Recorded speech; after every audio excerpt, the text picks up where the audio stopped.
Pre historic history, प्रागैतिहासिक ऐतिहासिक काल।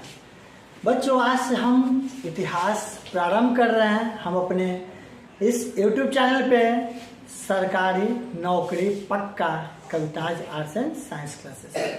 बच्चों, हम आज इतिहास स्टार्ट कर रहे हैं और वहाँ तक इतिहास आपको पढ़ाएंगे जहाँ तक आप पढ़कर बिहार दरोगा का एग्ज़ाम आसानी से निकाल सकें। मेरे प्यारे बच्चों, ध्यान से देखिएगा और समझिएगा, फिर आपसे पूछा जाएगा तो बताने का प्रयास कीजिएगा। इतिहास को 3 कालखंडों में रखा गया। इतिहास को 3 कालों में बांटा गया है। सबसे पहला है प्रागैतिहासिक काल, प्राग ऐतिहासिक काल।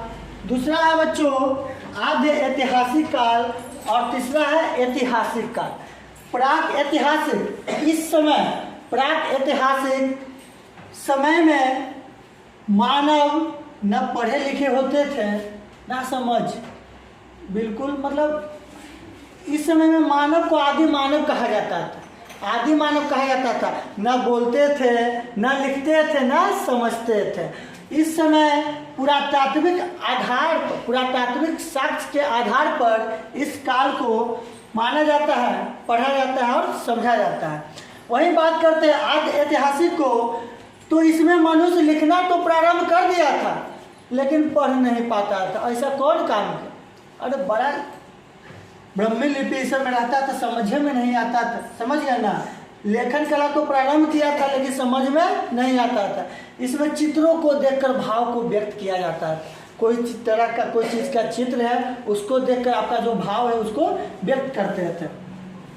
इसमें आपको सिंधु घाटी सभ्यता, हड़प्पा सभ्यता के बारे में पढ़ना है और प्रागैतिहासिक में पाषाण काल पढ़ना है। पाषाण काल कहने का मतलब बच्चों पत्थर की खोज, स्टोन एज। पत्थर मिला तो पाषाण काल, तांबा मिला तो ताम्र पाषाण काल, कांसा मिला तो कांस्य काल। समझ गए ना? कांस्य युगीन, ठीक है। तो मिले हुए धातु या मिले हुए वस्तुओं के साक्ष्य के आधार पर काल को रखा गया था। हम लोग फिर पढ़ेंगे ऐतिहासिक काल। इसमें पढ़ा भी गया, लिखा भी गया, समझा भी गया। आज हम आपको समझा भी रहे हैं। तो ऐतिहासिक काल हम शुरू करेंगे प्राग ऐतिहासिक।